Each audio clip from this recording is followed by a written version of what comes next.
Rain drizzled softly against the glass walls of the Velocity Dynamics headquarters, a sleek, high-rise monolith of steel and innovation nestled in the heart of Detroit.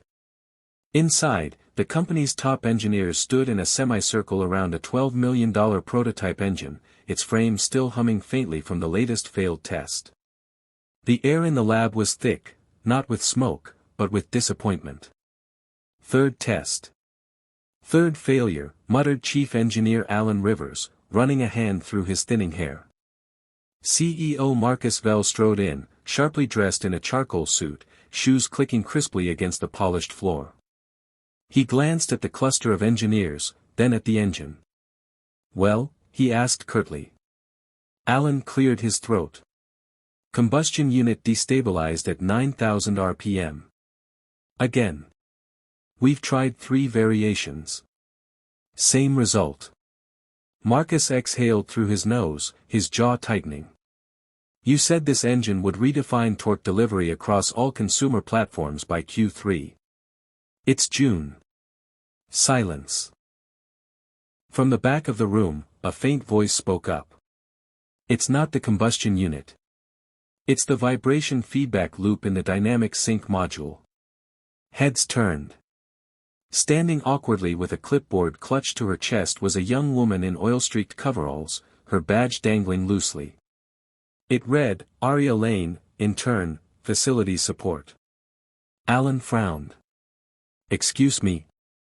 I think the sync module's feedback is overcompensating and causing the destabilization, she said, stepping forward. It's not reading real-time torque properly. The delay builds, then the system panics. Marcus raised an eyebrow. And you are? Aria Lane, she said, standing a little straighter. I intern in facilities. I clean, mostly. But I also sit in when I can. Listen. Alan waved her off. Mississippi Lane, this is a level 9 mechanical interface. The programming language alone. I know, she interrupted gently. You're using TorqueSync OS version 4.3, right? The one you customized from the open source build. Marcus looked intrigued. Alan looked annoyed. Who let her into this room? Alan snapped. Marcus held up a hand. Wait. Let's hear it. Aria took a breath. You're feeding too much priority to theoretical torque curves instead of real-time feedback. It's like, imagine trying to catch a baseball based on where it should be instead of where it is. The module chokes because it's doing predictive correction over real response. I could fix it. Alan laughed. With respect, Mississippi Lane, do you have a mechanical engineering degree? She hesitated. No. I dropped out after year 1. My dad's a mechanic. I've worked with engines since I was 11. This isn't some backyard carburetor, Alan scoffed. This is an adaptive dual-core electric combustion hybrid. I know what it is, she cut in. And I also know that if you let me look at the sync code, I can isolate the misread timing variable and patch the firmware. Marcus stepped forward. His eyes narrowed, not cruelly, but calculating. You really believe you can fix it? She nodded. If you can get that engine to run past 12,000 RPM without failure, the job's yours. The room went dead silent. Alan blanched. You can't be serious. Why not? Marcus asked. Everyone in this room with a degree has failed 3 times. Let's give the dropout a chance. The test. Within minutes, Aria was hunched over the control terminal. The engineers stood behind her like statues, watching as her fingers danced across the keys. She navigated the OS like someone who'd built it. In truth, she had studied open-source firmware for years in her father's garage, long before Velocity Dynamics had adapted it for their high-end platform. Aria rewrote the sync parameters, bypassed the prediction model, and coded in a direct feedback override. Her hands moved with a calm certainty that made even Alan pause. You're just guessing, he muttered. I'm knowing, she replied without looking up. 30 minutes later, she stood and wiped her hands on a rag she'd pulled from her pocket. It's ready. Alan rolled his eyes. And when it fails? If it fails, I'll go back to cleaning your lunch crumbs out of the break room fridge, she said with a faint smile. Marcus nodded. Power it up. The lights dimmed slightly as the engine came to life, a low whir building into a steady hum. Screens lit up. Readings scrolled. The engine climbed to 8,000 RPM.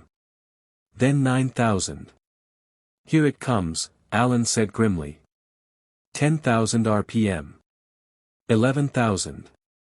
Aria stood still, barely breathing. 12,000. The engineers held their breath. 13,000. Still stable. The room erupted, not in chaos, but stunned, reverent silence. The kind of silence that came when an impossible truth settled into reality. Marcus turned to her slowly. What did you do? I taught it to trust the road instead of the math. The aftermath. The next morning, Velocity Dynamics released a statement. A revolutionary breakthrough achieved in torque sync stability, led by our newest team member, Aria Lane. Her photo was everywhere. She stood next to the engine, her hands still dirty, her eyes wide with disbelief. She hadn't done it for fame. She'd done it because she saw what others didn't. The following weeks were a blur of media interviews, engineering forums, and corporate meetings. Alan eventually offered her a genuine apology. Marcus offered her a desk, a lab, and a salary that made her call her dad in tears. But Aria refused to move into a glass office. She stayed in the lab, tinkering. She was no longer a dropout. She was the mechanic who made the machine believe in reality. 1 month later, Aria stood before a room full of interns at Velocity Dynamics, most of them from Ivy League schools. She was asked to speak. She looked at them and smiled. You'll hear a lot about how you need a degree to matter. That your worth is stamped on paper. But let me tell you something. She lifted her old wrench, rusted, worn, familiar. This taught me more than any textbook ever did. She paused. Know your tools. Know your instincts. Know your worth. And when someone says you don't belong in the room.